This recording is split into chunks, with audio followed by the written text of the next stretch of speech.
Ladies and gentlemen, welcome to Metropolis Radio. Today, we have yet another case of a Hollywood actor saying something completely stupid. I know, imagine everyone's shock. It's not like this happens on an everyday frickin' basis. No. Jokes aside, yes, Jennifer Lawrence recently came out and basically claimed that she was the first female action lead in a movie. So here's what we're gonna do. We're gonna play that little bit of the interview. I believe it was from Variety in their actors on actors series, whatever it is. I don't know, nor do I really care what the name of it is. Anyway, we're gonna play that little clip. It's about 45 to 60 seconds long. Then we will come back and discuss.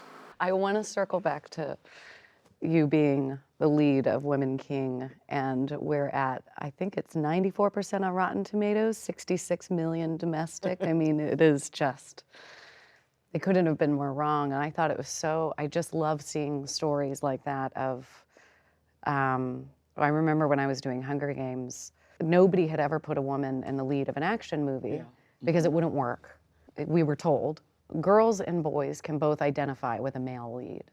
But boys cannot identify with a female lead. Oh, absolutely. And it just makes me so happy every single time I see a movie come out that just blows through every single one of those beliefs and proves that it is just a lie to keep certain people out of the movies, to keep certain people in the same positions that they've always been in. And it's just...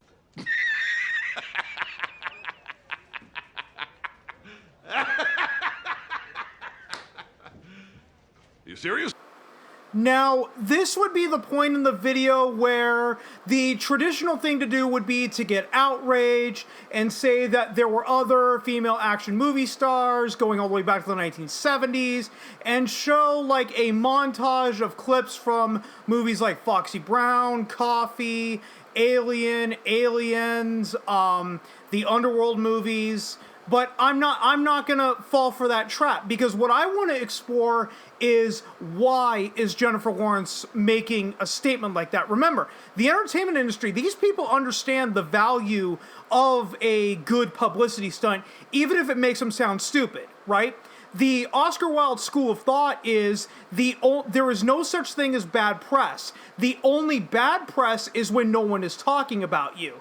And right now, this whole, that 45 seconds definitely got Jennifer Lawrence's name in the paper. Now, whether or not it's going to help her or not remains to be seen.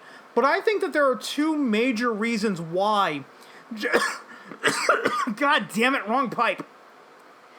I think there are two major reasons why Jennifer Lawrence is making this completely outlandish claim for being the first female action lead in a movie.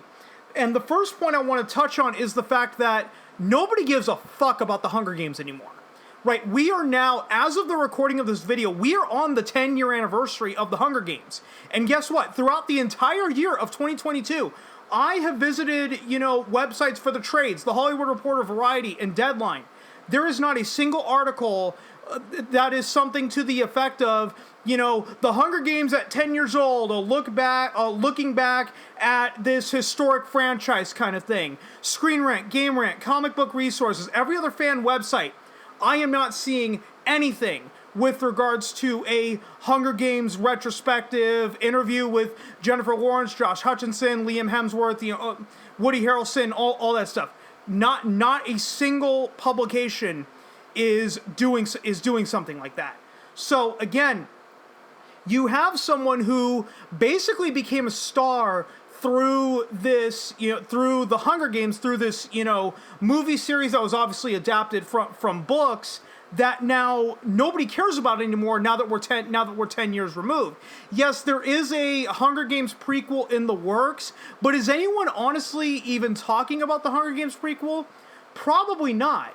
And I think the second and biggest reason why Jennifer Lawrence is making this outlandish claim is basically because I think even she realizes that she's not the movie star that everyone was saying that she was 6 or 7 years ago.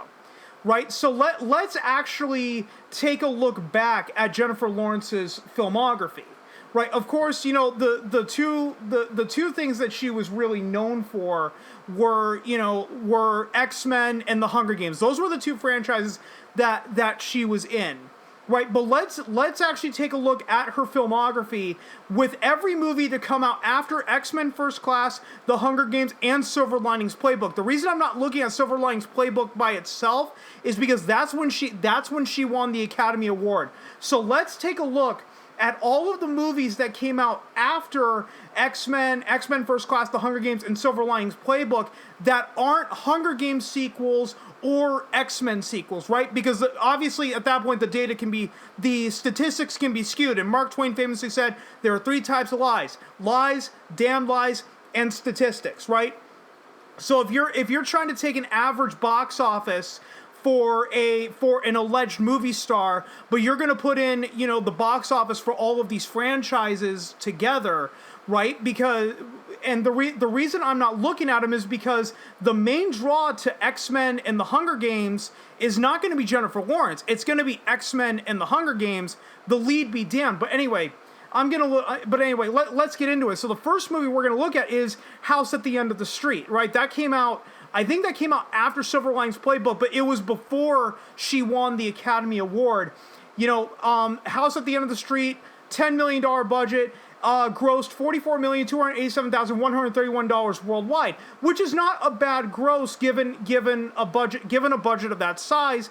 And like I said, this was the House at the End of the Street released before she won the Academy Award, so she didn't have the Oscar yet. That would not come until 2013.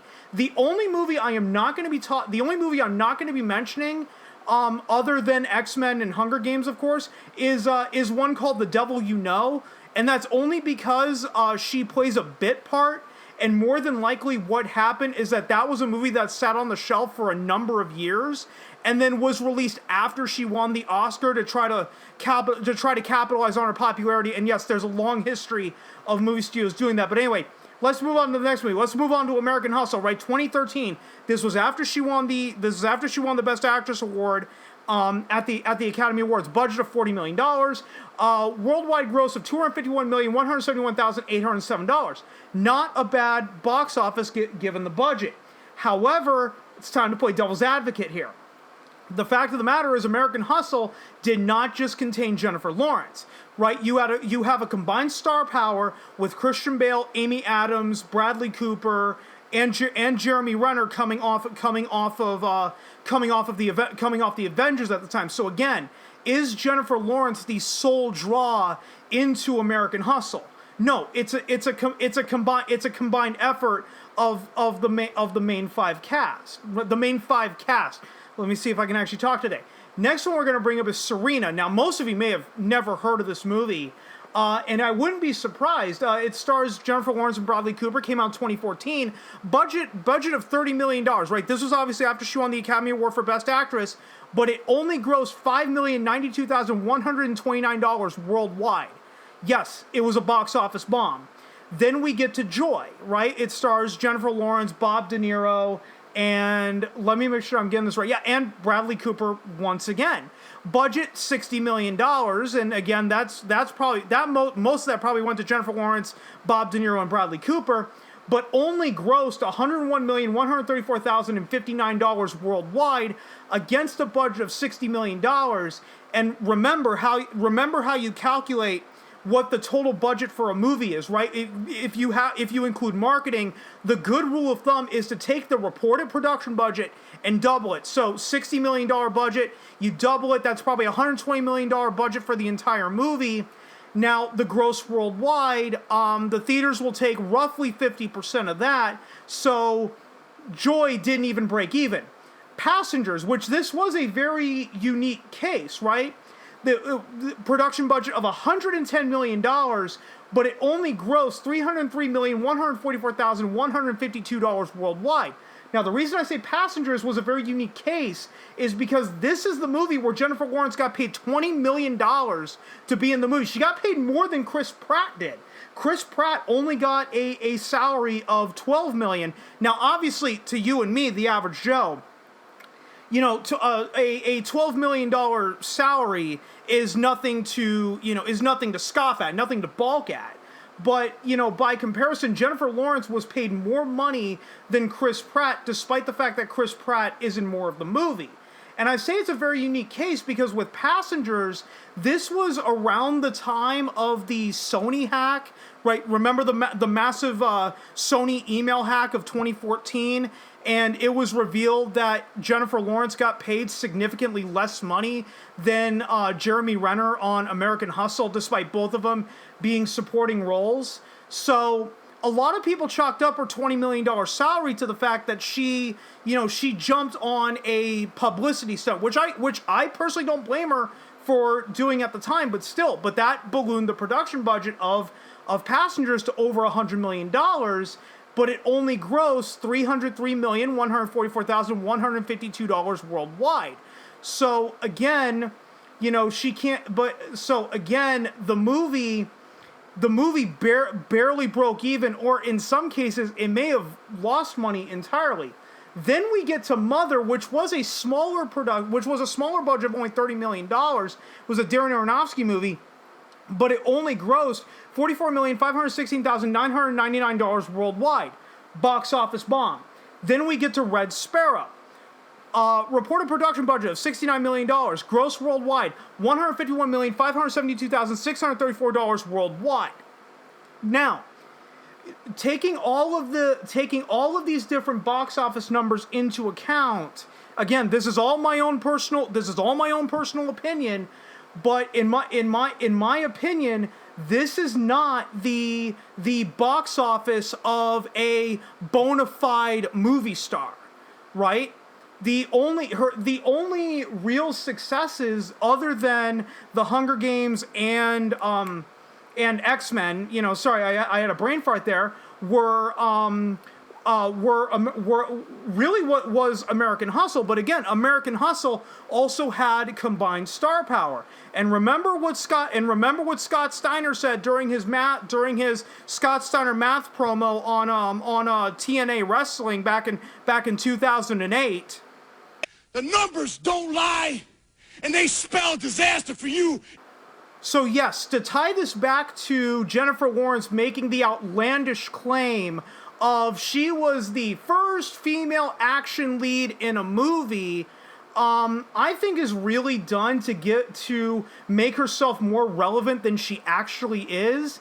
Because even though now you could say that, she's really stupid for making that claim, and she's just really stupid in general because she admits to dropping out of the 8th grade. However, I think she's smart enough to realize that she's not really a movie star. Right, outside of the Hunger Games and the X-Men movies, the only movie that she was in that was actually a box office hit was American Hustle. But as I've brought up before, and I'll bring it up again, that was a combined star power of five different people. Right, it was a combined star power with Christian Bale, Amy Adams, Bradley Cooper, Jeremy Renner, and Jennifer Lawrence. So again, the box office for American Hustle, you can't pin it to just Jennifer Lawrence because you have other factors to take in. You also can't pin the box office success of The Hunger Games or X-Men First Class and those various sequels to Jennifer Lawrence alone because, again, the big draw to a franchise film is the franchise itself. People are not going to see the new X-Men movie just for Jennifer Lawrence. They're going to see the new X-Men movie to go see an X-Men movie. They're going to see a Hunger Games movie to see a Hunger Games movie. The lead be damned. So again, I'm gonna end it off with this, and I think that it is the biggest reason why Jennifer Lawrence made this outlandish claim is because she realizes, oh shit, I'm not a movie star. My box office draw outside of my franchise movies doesn't justify the movie star, doesn't justify the pay. Oh my God, no other producer's ever gonna call me again. Therefore, I need to get out ahead of this and get it in the press that I was the first female action lead, when you and I both know that she wasn't, and I'm not even going to pretend to be outraged about that and show the 10-minute collage of female action movie stars going back to the 70s. No. Jennifer Lawrence is absolutely smart enough to realize that she ain't a movie star. She needs to get her name in the press. However, in my opinion, this publicity stunt is going to well, it already is. It's gonna backfire, and it's gonna backfire very fucking hard, and basically reveal herself to be even more of an idiot than she's already, put out there.